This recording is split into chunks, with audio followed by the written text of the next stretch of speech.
This is the College Hockey News Insiders Podcast. Wilmer behind the back, spinorama, he scores!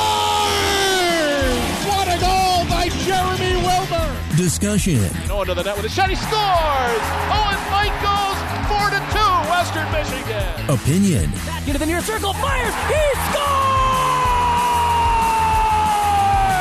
Hysteria here in Hockey Valley as Penn State upsets number 2 Minnesota. Special guests and your listener questions. The icing is waved and it's over!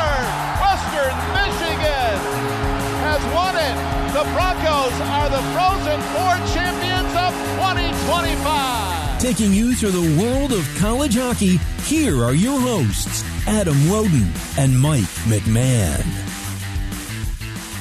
And welcome to the College Hockey News Insiders Podcast. This is Adam Roden, and Mike is on assignment, but he will be with me again next week from Las Vegas and at the T-Mobile Arena Concourse, as we do every year, 2 hours prior to the first semifinal on Thursday, and then again on Saturday. And you'll be able to listen to that live stream through our website and various other means. Check out the website out and social media for all of the information on that. We call them pregame shows, but it's really so much more than that. It's more like the state of college hockey, because we always talk to various dignitaries, coaches, whomever else, to comment about what's going on in college hockey. And we've had so many great conversations over the course of the years. So looking forward to it. And, of course, the games locally to Las Vegas starting pretty early.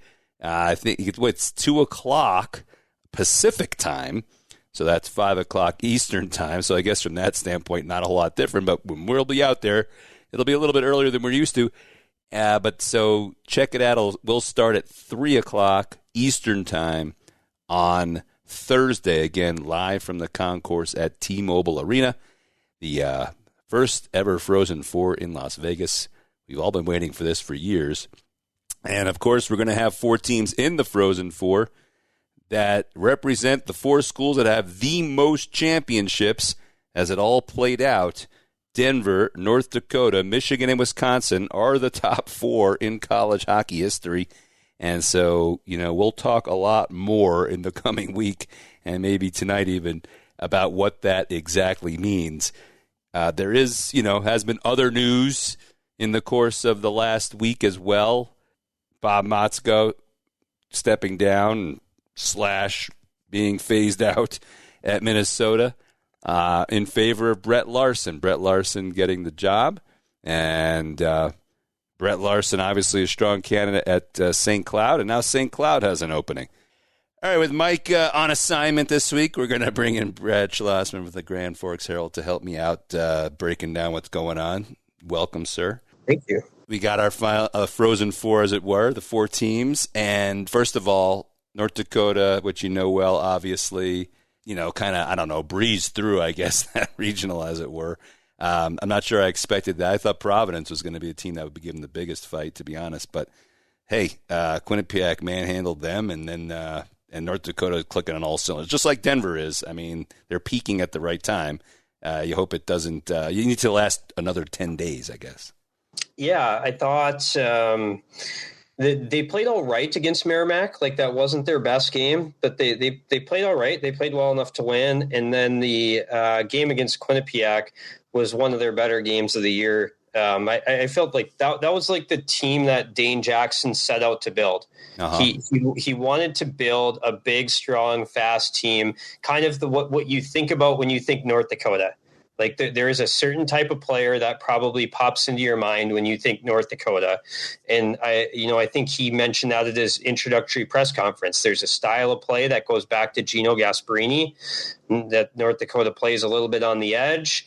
That brings physicality, two-way players. You kind of even think of the NHLers that have come through here, like Jonathan Taves, Travis Zajac, Zach Parisi, TJ Oshie. These are like two-way, 200-foot guys. And I think they wanted to – they felt they got a little bit away from that recently. Yeah.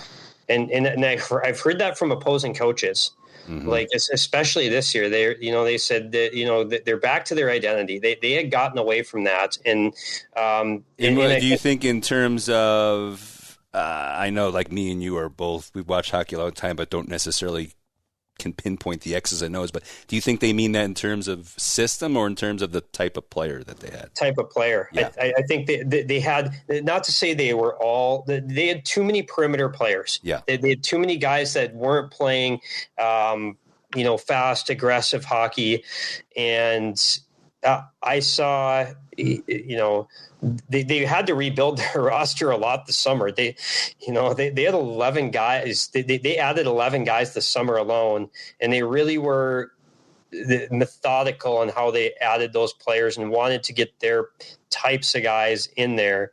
And I think they wanted to build a playoff style team. And one thing Dane Jackson has mentioned a lot recently, they went into a game at Western Michigan with the Penrose Cup on the line. And, before the game, he said he told the guys, like, we picked you guys to play in this type of a game. Yeah. Like, this is going to be really hard. And we picked the guys for that. And that line kind of went in my head watching the Quinnipiac game. That's a smaller Quinnipiac team. I think one of the smallest. You guys have that great feature in your almanac page. If you want to check that out, you can see shortest teams, lightest teams, heaviest teams. Quinnipiac, I think, is maybe the shortest team in college hockey, and UND played. Yeah. They won so many more battles. It reminded me of Western last year. Like, they were just kind of a tough physical team that outbattled opponents, and North Dakota did that to Quinnipiac on Saturday. Who are some of the, because, I know, you had a good relationship with Brad Berry, and I did too. You don't want to talk badly of him, but so without necessarily doing that, what are some examples of some of the players? Because, some guys jumped ship and it was like, okay, see you later. And then some guys stayed on, and then, so what are some of the examples of how the remaking happened? Yeah. And honestly, I think Brad wanted to play this style too. Yeah.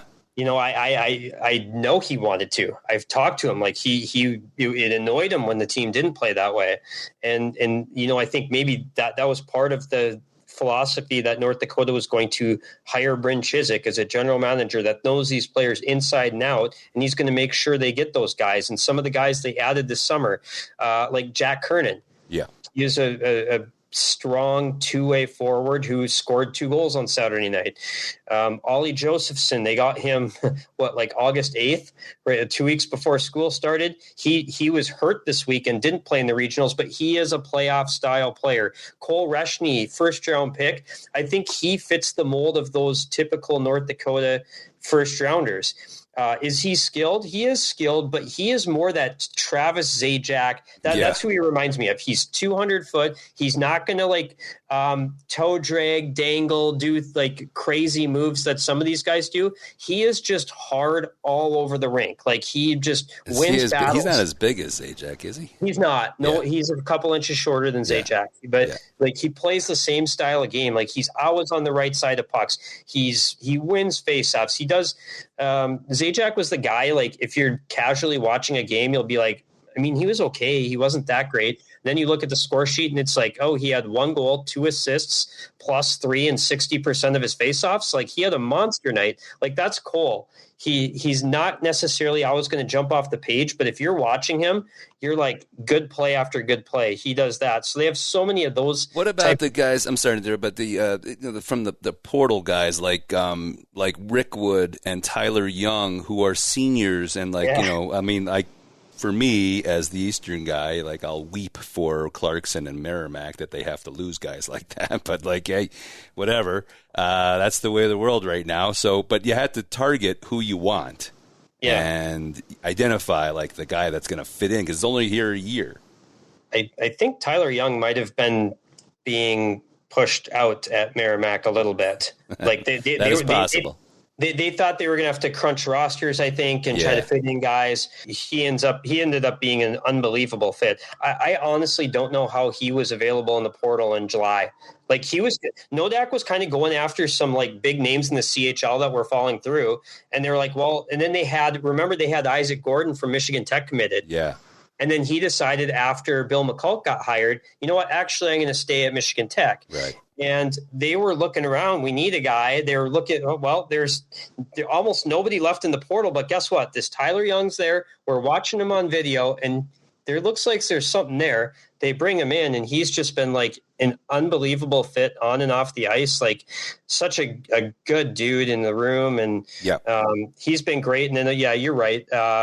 Ellis Rickwood has been more of a headliner. Like he centers top six, first or second line. He wins a lot of faceoffs. He is also like that North Dakota style player where he's not overly flashy, but he just makes so many good plays over and over again. And like you pointed out, I think a couple of days ago, like it kind of started with Dylan James, who like, how do you even get a second rounder to come back for their senior year these days? Like that's almost unheard of at a big school. Yeah, for sure. He had and you know, when he and Jake Livanovich decided they were coming back, it didn't look great for North Dakota. Like they just had the coaching change. You know, Perron, McLaughlin, Boisvert all in the portal. They have 6 forwards on their roster, and I think they had like 2 committed. So he's looking around the room, and there's nobody there. And he kind of, you know, he had offers from other schools. We know that's happened in this day and age. It's not really a surprise. Yeah. He had an offer from the Detroit Red Wings, but he said, you know what, I really want to stay and, you know, be part of turning this program back into a powerhouse. And Dane Jackson told him in his office, he was in his office and he said, Dylan, if you want to sign and you want to go, then you can go. Mm-hmm. But if you're in your heart, you want to come back, trust us that we will find guys around you. And Dylan said, okay, I trust you. They called his agent right from his office and said, I'm coming back.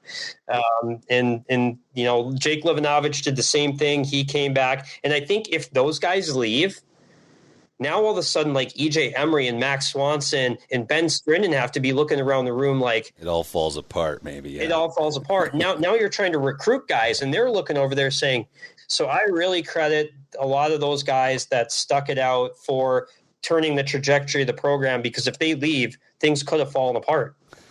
Absolutely. Well, all right. Well, I know you could talk North Dakota all day, but let's talk about Denver Western in the Loveland Regional, and that's what it came down to, which was no surprise once again. But and Denver gets through, which is also no surprise, I guess. But, man, that coaching staff gets a lot of praise all the time, so it's just like nothing new. But, I mean, it's really well-deserved, obviously, the way that they pull things together, because this was a team that did not really have the stud forwards that have been on that roster in recent. Not that they're not good, believe me. I mean, they got plenty of really good ones, but they just didn't have like that breakout guy or two that they've had, and they were a little flailing in the middle of the year a little bit. They actually went up to North Dakota, and Quentin Miller had an amazing game, and that kind of righted the ship. And then he gets hurt the next week, and you know, let's be honest, like Johnny Hicks might be the best goalie in college hockey right now.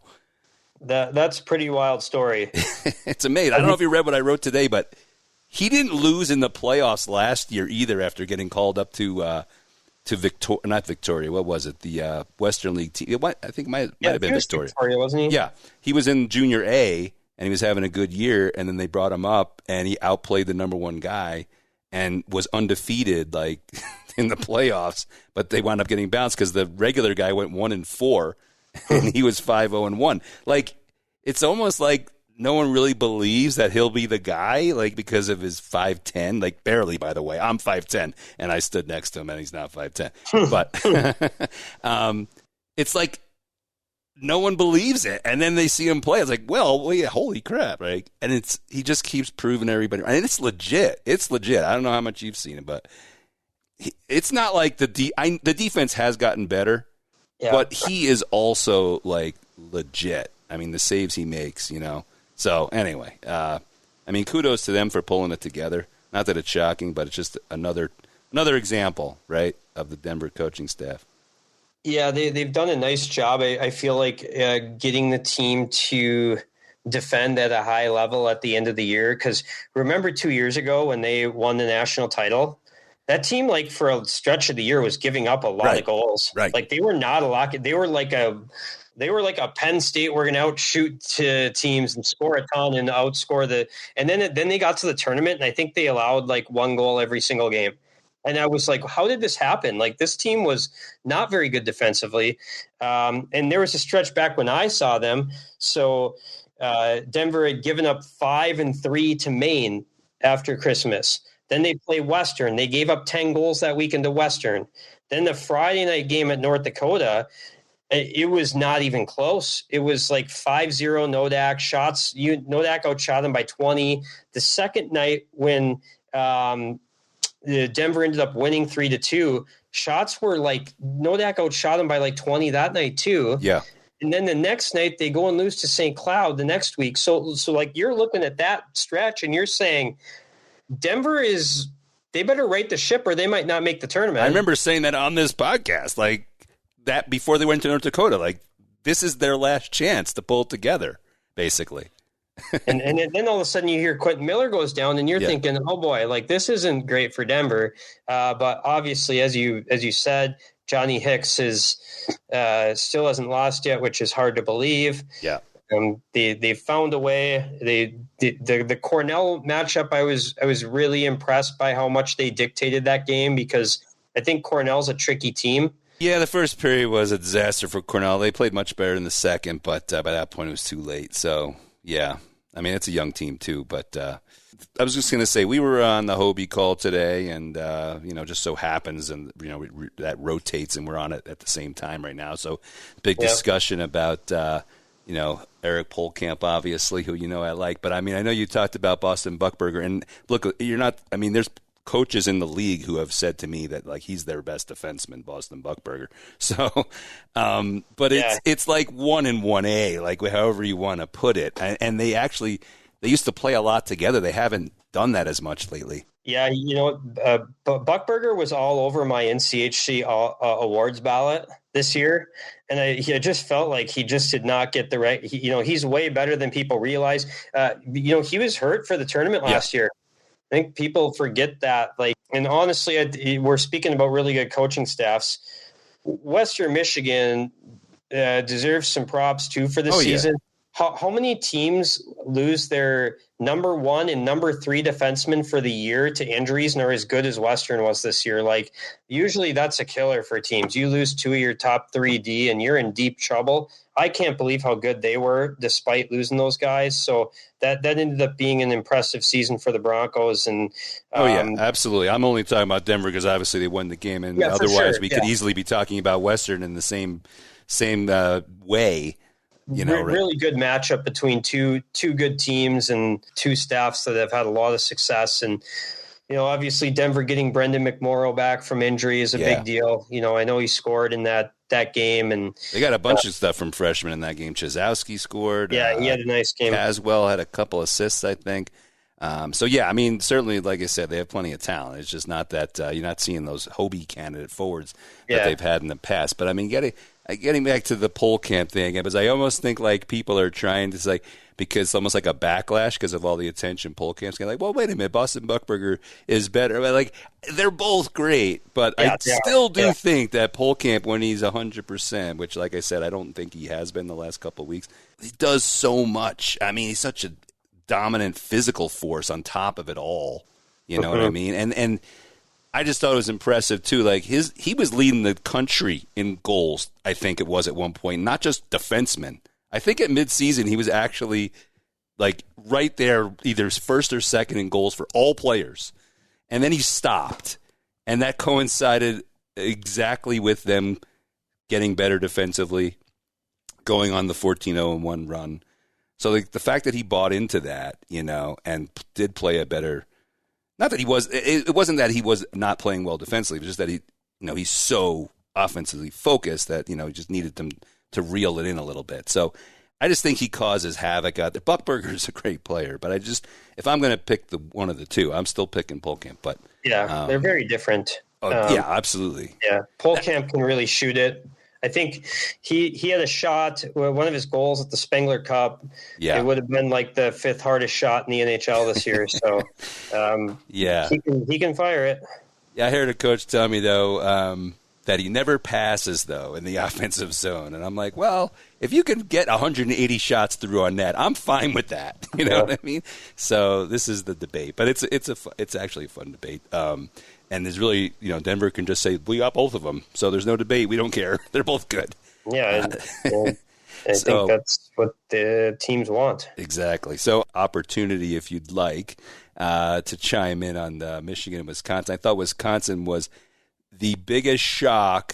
Things can rarely shock these days because of, teams make runs as 3-4 seeds all the time in recent years. But with the way their goaltending is, I just didn't think that there was any chance they were getting through that.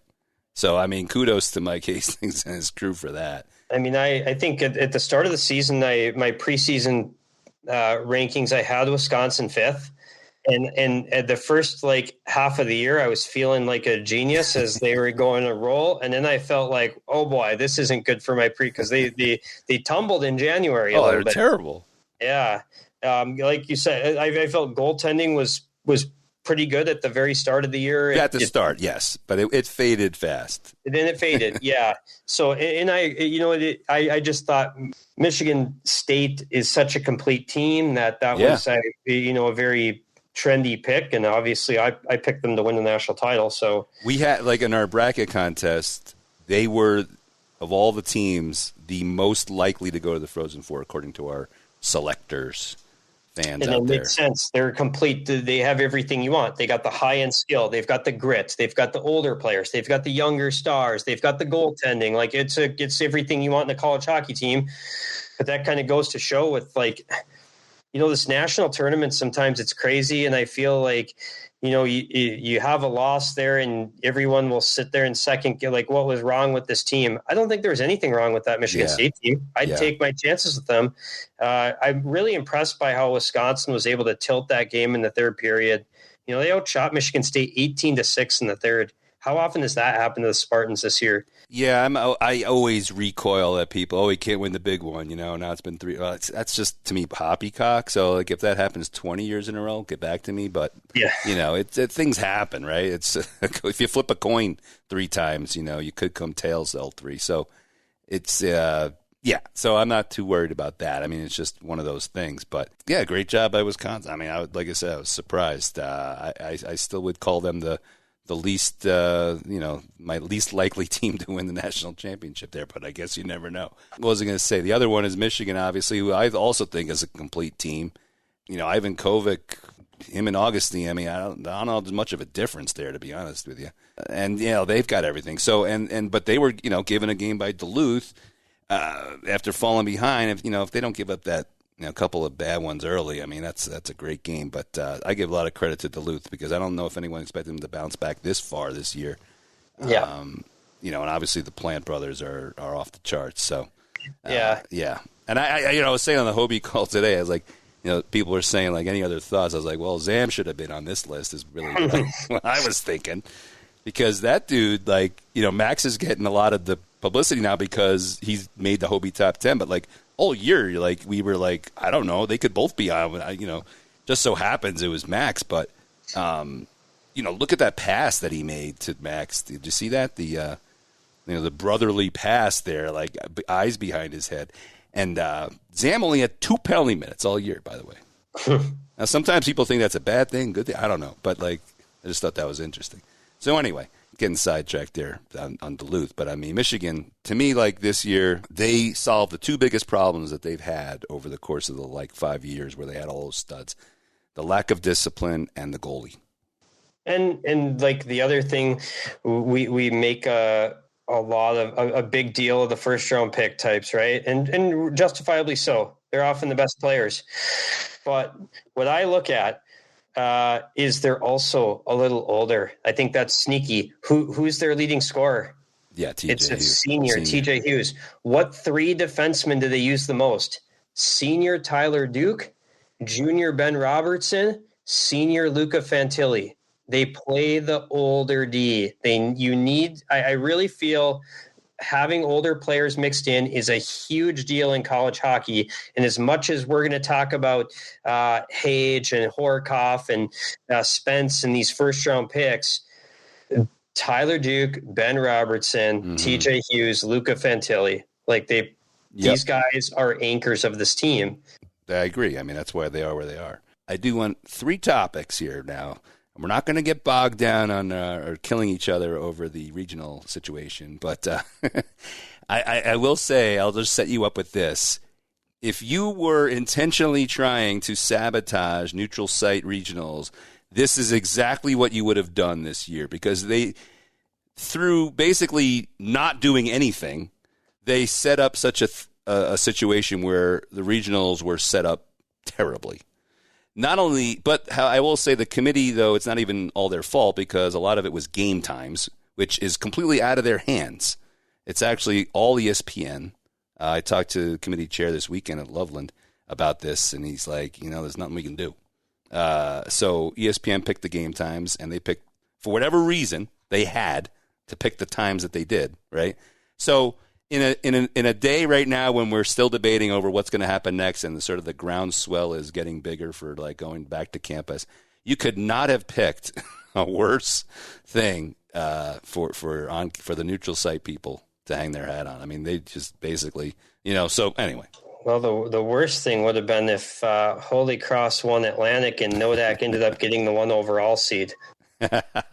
Then they were in real trouble sending Nodak out to Worcester. But yes, and then what was the other one? Oh, Augustana could have made it too. That would have been interesting. That would have helped the Sioux Falls, because they would have found a way to put them there. I mean, if had Merrimack lost to UConn, Augie and North Dakota would have been a first round matchup, and that right. There would have been a lot of fans there for that. I mean, but they did, they could easily have moved, the Providence, Quinnipiac game, Duluth, and they said that they talked about it all, but, they're so rigid about what they're doing these days. But anyway, you saw David Carl's comments, and obviously, if that game, would have been at Lawson, so under his format, so. Yeah. But, I mean, we've hashed it over a million times. Yeah, right. I want to see it. If it's a problem, and it doesn't work the way I think it would, I would like to think I would come out and say, let's just go back. I think we've gone back. I know the whole thing is rather monotonous at this point. Yeah, I think everyone knows both of our thoughts, but I will disagree. That's the one thing David said today. He actually said it on social media, and he's said this before, but he's pointing out the fact that there would have been 30 different home teams in the last number of years. This dovetails though into what the next thing I wanted to talk about is that will that really be the case going forward? I guess you're someone close to a program that doesn't have to worry about this. They have an attractive program, and enough money to pay guys they need to pay. But I feel like there might only be 10 schools in that position going forward. And the stratification, I know we just talked about seniors and blah, blah, blah, but are you as worried as I am about I never was worried before. Like when the Big Ten foreign people said the sky was falling, I was like, don't worry about it. It's going to be cool. But, I mean, I feel like maybe we're hitting a tipping point now where you see the 4 teams that are in it. And someone pointed out to me today, if you look at the top 4 teams in Hockey East this year, and I know the league was down as a whole, but the top 4 teams this year were the 4 teams that are going to be paying players. And that trend will not stop. There's one that wasn't top 4. Are you talking about BU? Yes. Well, here's the thing with BU, and this is going to be in my part 2 of my special report. They're currently at a crossroads because they cannot opt in to the House settlement being in the Patriot League unless they leave the Patriot League or tell them to bug off. And the NIL money is going to go away because nobody, so if they paid Sasha Boisvert XYZ from North Dakota, well, that's not going to happen anymore because they paid him before the deadline that the NIL Go came into place last July. Yeah, I'm suspect that that NIL Go still won't approve deal. So. I can tell you this. I've not talked directly to the coaches at BU, but I do know that they are in a bit of a panic mode right now. So that is legitimate. They do not think that money will be there for them anymore, and they need to opt in or else they're going to fall way behind. That is what I'm hearing for them. So now you would think that if BC is doling out $1 million to college hockey players, that BU would be like, maybe we need to do this. We're not going to let BC win this. You know, it's like the only sport that really matters at Boston University. Sorry, basketball team. But anyway, the broader point is, do you worry about this? Look, there's always been haves and have-nots, but everyone had 18 scholarships, and if North Dakota flew on private planes and Colgate was taking coach, then okay, so that's all right. But Colgate can still make the NCAA tournament every now and then. I don't know if that's going to be the case anymore.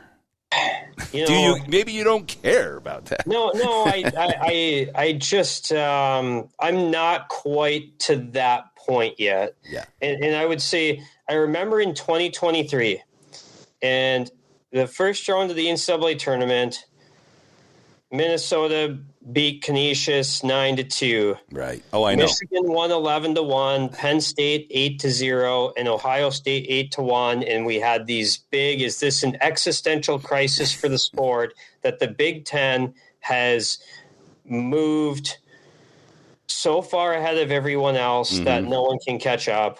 And then Quinnipiac beat all three of them. Beat them all.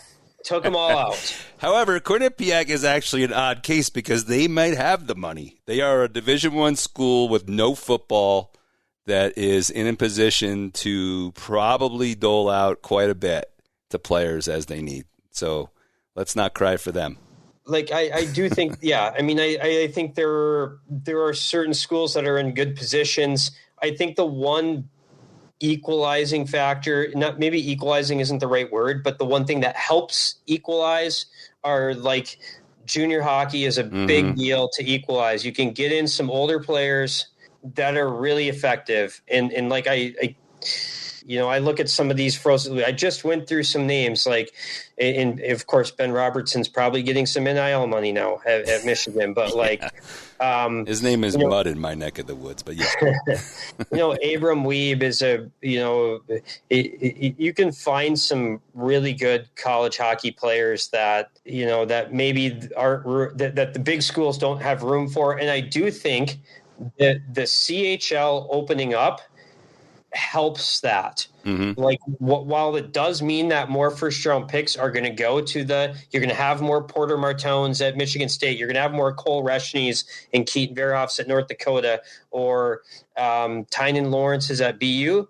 But like anytime a player pool is bigger, it generally lends to more parity. Yeah. And so I do think that is a huge deal that is going to help other programs, the non-blue bloods. I hate to say the word blue blood because everyone on this podcast is going to hear it 80,000 times the next 10 days. So apologies to you.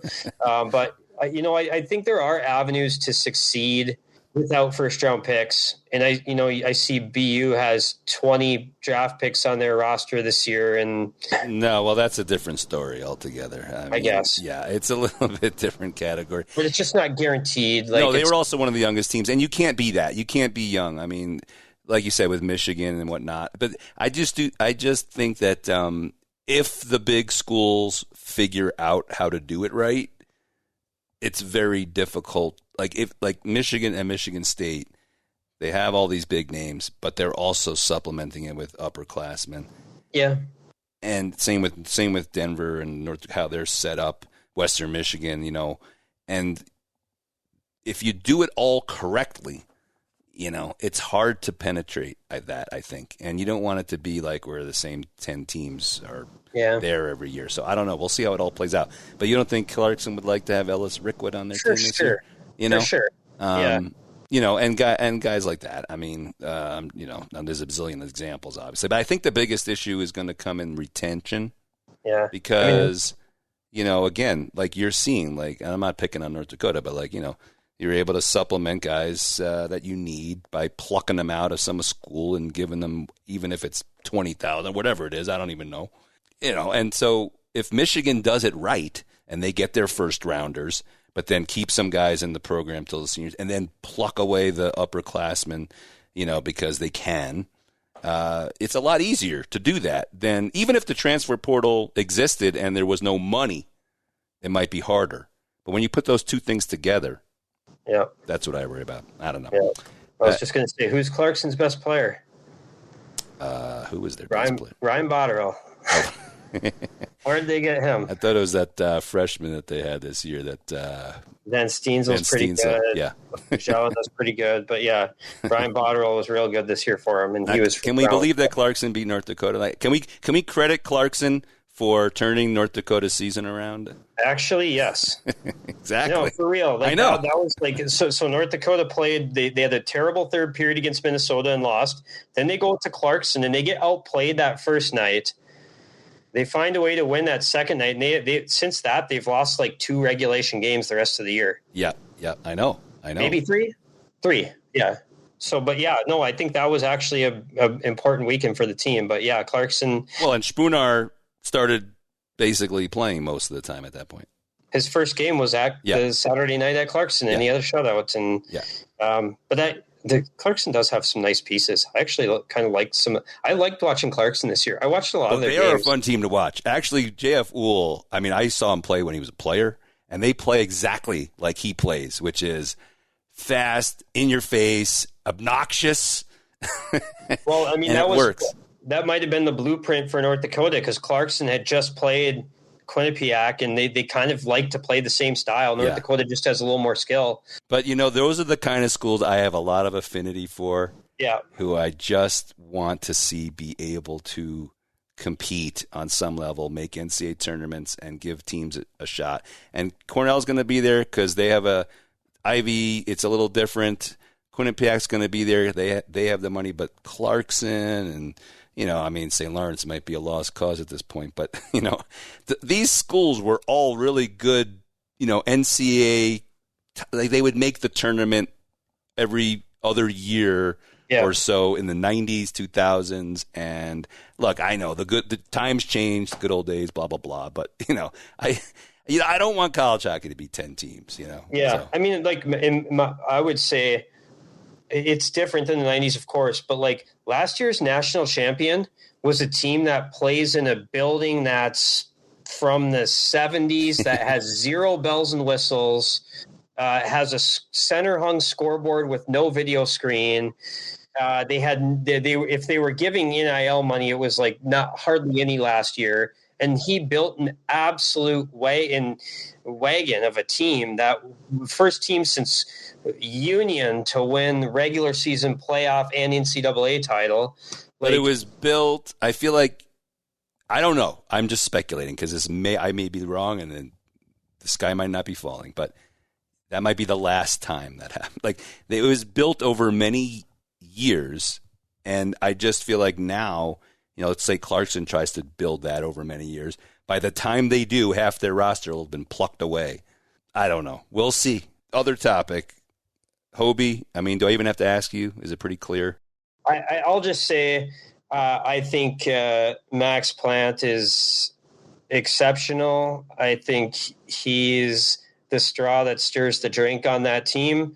They have other good players, but he is the guy that puts fear into you every single shift. And he, like, the number of shifts where he doesn't make plays are like few and far between. He might be, I was trying to think where he ranks among NCHC forwards I've seen in the 13 years of the league. Yeah, I was trying to think of some of the recent recent one, like Denver's, high-end guys. Like, to me, he's even I think he's better than Devine was. Like, I think he's their first guy killing. Him and Zam are their first guys that kill penalties. But what about your guys? Oh yeah, I mean, yeah, Blake was, No, not Blake. Before him, Pinto. Thank you, Starman's favorite. Yeah, because he's from Long Island. He makes more plays than Pinto. I mean, Jackson Blake was unbelievably dynamic. I guess Blake was pretty scary every time he touched the puck too. Max is really, really. I mean, I'm like, every time I watch him, I'm like, this guy should be in the NHL right now. Like, well, he might be soon. He's way too good for college hockey. Yeah, I think he's special. I really like Polkamp. You know, he's like you said, he's good at both ends. He can check, he can shoot. He makes good subtle plays in the defensive zone to get breakouts. You know, TJ Hughes he's the leading scorer on the number one team in the country, and that went to the Frozen Four, and a number one offensive team, and he's just does it every single year. Sometimes he gets glossed over just because Michael Hage is so good. Also, props to Michigan for winning the regional basically without Michael Hage. Yeah, you know, so that was pretty impressive. Yeah, I think those guys are good. You know, Trey Augustine, and then I like that we I don't know, I don't want to get too much into the call. So I'm not going to, but I will say I was really impressed this year by Hayden Stavrov.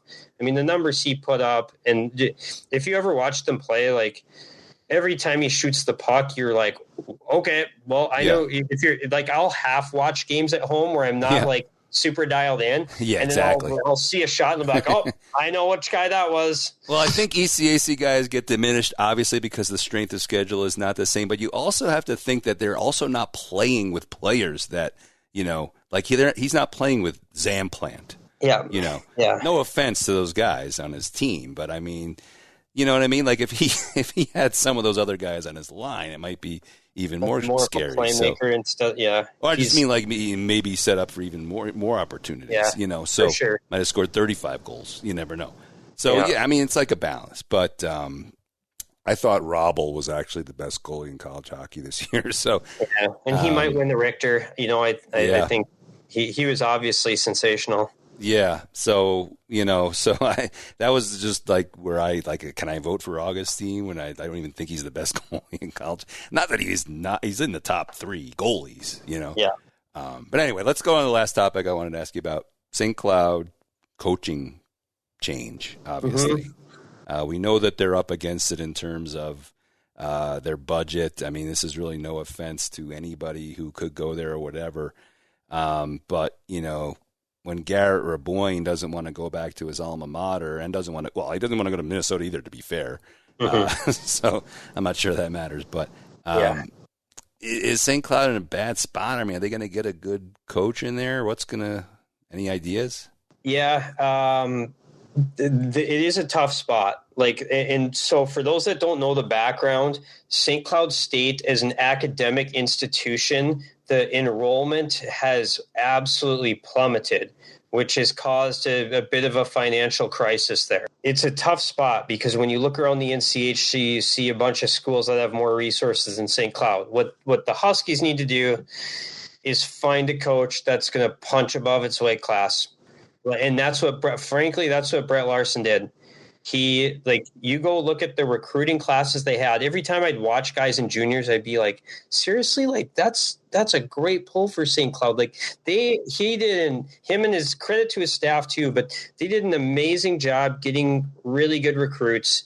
And you need to find someone that can get some of those recruits that other schools maybe overlooked, and that you can coach them up. Yeah, and it is still the NCHC, and you're going to play in a top league, so that's a good attraction. That is attractive to recruits. That is part of what helps them get guys, is guys want to play in the NCHC. And the other thing that can help them get them is they show them St. Cloud State's track record. Oh, you've been to the NCAA tournament this many times. You've won this many games. Like, hey, that sounds... And they are renovating their arena. $12.8 million upgrade, which they just started, ironically, for better or worse. It was like they're shrinking the rink there, so it's not going to be a full Olympic. Yeah. And it was interesting. So for years, Bob Motzko had these small dynamic forwards that just thrived on this Olympic rink. And then Brett Larson completely changed that team. Like, go look at they're like, I look at every time they get commit a guy, it was like 6'2", 6'3", like he's big. He was going to create this NCAA tournament hard style team, but they were playing on the big rink. And now all of a sudden, once he's gone, he's getting the small rink, which he probably always wanted. So, yeah. Well, we'll see who they go after. I mean, there are a few names that come to mind for me. Nick Oliver was a captain there. He's very well respected. He's at Wisconsin. He could certainly recruit. Jason Herder at Western Michigan. I thought about that, but wherever he goes, he wins. He finds guys that other teams overlook and turns them into great. Look what his defenseman what he's done with defensemen over his career. My goodness, he's done a great job. And so he's all. I mean, and I love him. I think he's awesome. He's also, I think he's older, like in mid to late 50s or something like that. So yeah, well, yeah. So I don't know if that's a factor for a school. Then they might, if they want to go younger. Yeah. I do know he was in Dane Jackson's freshman class at UND, so there are at least similar ages. That's right. Basically my age, so I know. Yeah. But there are guys I think who are intriguing coaches. They are going to have to punch above their weight class, so to speak. I keep using that phrase. Yeah. They are going to have to perform better than the resources given to them. And you're going to need to find a guy that can do that because they are not going to have top 5 resources in that league. And that includes St. Thomas is coming in now too. St. Thomas is a weird case because they weren't getting great attendance this year in their first year in that new building, but they clearly have. I mean, you'd like to think they'll build it. It is hard, though, because of so much competition in that market. I mean, they're right near U of M, and not to mention the pro teams. And but they do have apparently deep pocket donors, so they do. So it feels like they can sort of play in that rev share pool a little bit, But they will want to get revenue from ticket sales, I would imagine, eventually to compensate for some of this. So I don't know. I will let you go for the show, and appreciate it.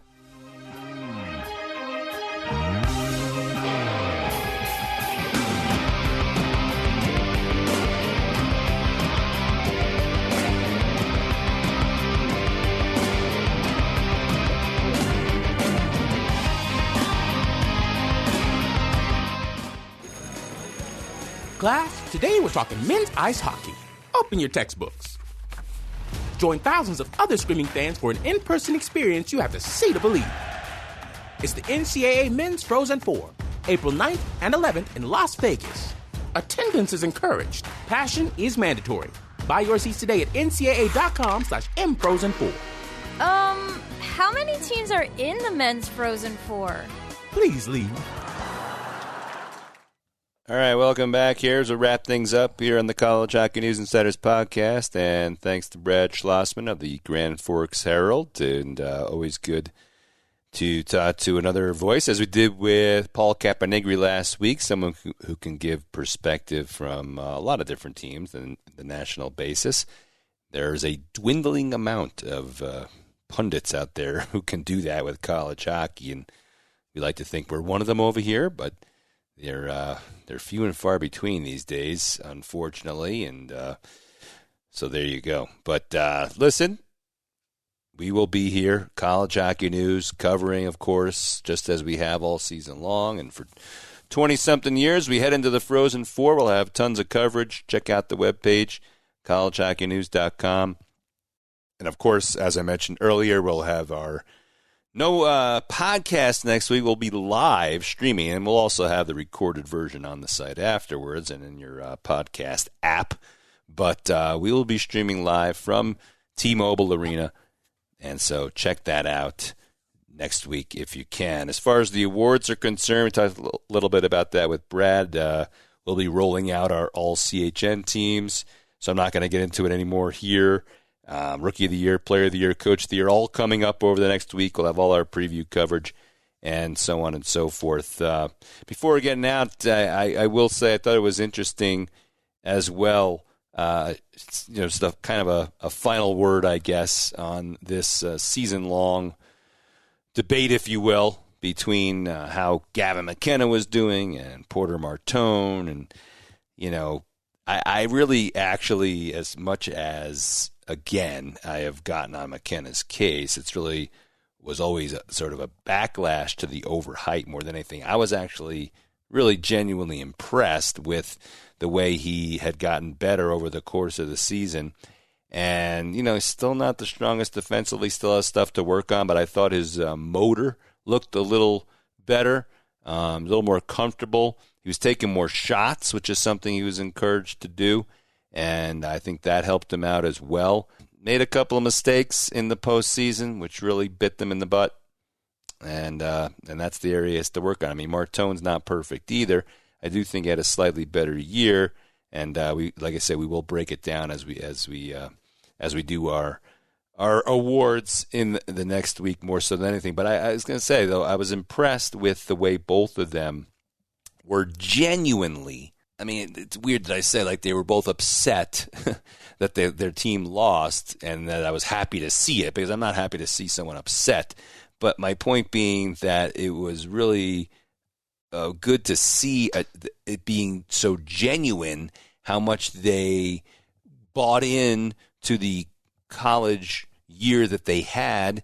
And, this is really goes back to so many things that we've talked about over the last years as to where college sports is headed, and the concern with all the movement and the money and players coming and going. Like, are kids as invested in their school 20 years from now? Will they feel that bond, that we all feel for the school that we graduated from? Will it mean as much to them? I mean, it just looks like it doesn't mean as much when you're moving around so much.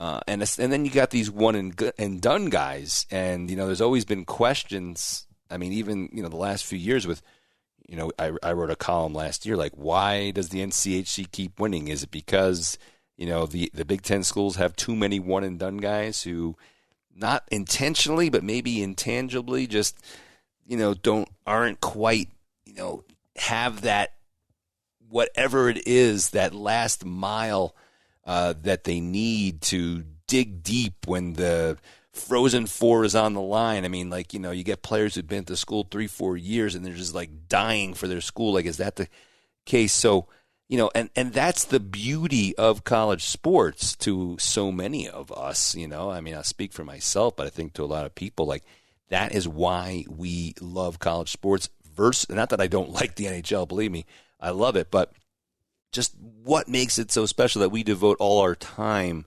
to college sports. And then there's other people in other sports that do the same thing and feel the same way, towards volleyball or whatever other, soccer, whatever other sport that it is, because of the connection to the school and the pageantry that goes along with that you just don't get at an NHL level or junior hockey level. And that's what makes it special. So, for those two guys to have bought in that well, I mean, I still think it would be better if, obviously, guys were the same program 3-4 years, but to see them that moved by what Penn State meant to McKenna genuinely, I mean, I don't think it was phony at all. It was very obvious that it was genuine. And Martone with Michigan State, he even said it in his Flyers press conference. Of course, he was signed right away after losing. I mean, he was crying on the ice with Michigan State losing. The next day, he's signing his contract with the Philadelphia Flyers. And, he just talked so glowingly about Michigan State and what it did for him.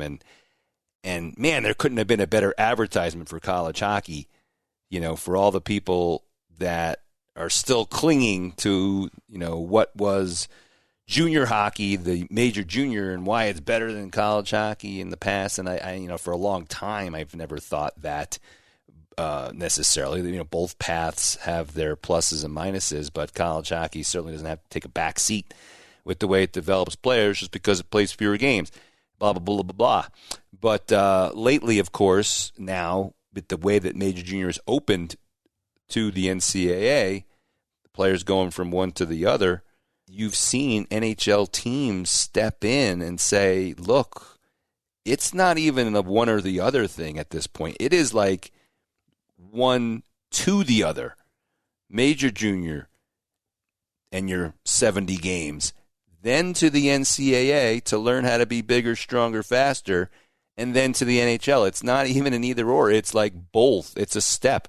And they are basically coming right out and saying at this point, college hockey is the step up for major junior. And I know there are some of my friends in Canada don't want to hear that, but I mean, it's out there. It's really not even arguable anymore. And Danny Briere, the Flyers general manager, talked directly about that. And Porter Martone talked about it, how it did exactly what it was intended to do, which is, just because they played 34 games instead of 70 doesn't mean a negative. It means he's in the weight room. He's in the practice 4 days a week. He got bigger, stronger. All of that stuff, that is exactly why he was there, and that is exactly why going forward it will continue to be a great resource. Now, am I thrilled that a lot of this is being concentrated in these Big Ten schools? I mean, I love everyone in college hockey, and I wish that everyone could reap the benefits of this equally. But and with major junior opening, I mean, there are benefits still happening to some of the smaller programs as well from that. But look, I want to see it continue to be as much as possible what we all love it to be. So if I sound pessimistic sometimes, it's basically because I don't want it to be diminished from what it was. So these stories are heartwarming, and I just hope it's all for the best. So, all right, that's it. That's all I can say at this point. Mike is not here to counteract any of that or pick me up off the floor, but he'll be back next week when we're at the Frozen Four live from T-Mobile Arena in Las Vegas, starting on Thursday at noon local time and 3 o'clock Eastern time. See you then. Thanks for tuning in to this week's edition of the College Hockey News Insiders Podcast. To submit your listener questions, please send them to @CHN News on X. And for the best college hockey content around, including features, the CHN Team of the Week, stats, rankings, and so much more, visit us at collegehockeynews.com. Until next time, we hope you enjoy all of this week's great on-ice action, and we'll be back to break it down on our next edition. For Adam Woden and Mike McMahon, this has been the College Hockey News Insiders Podcast.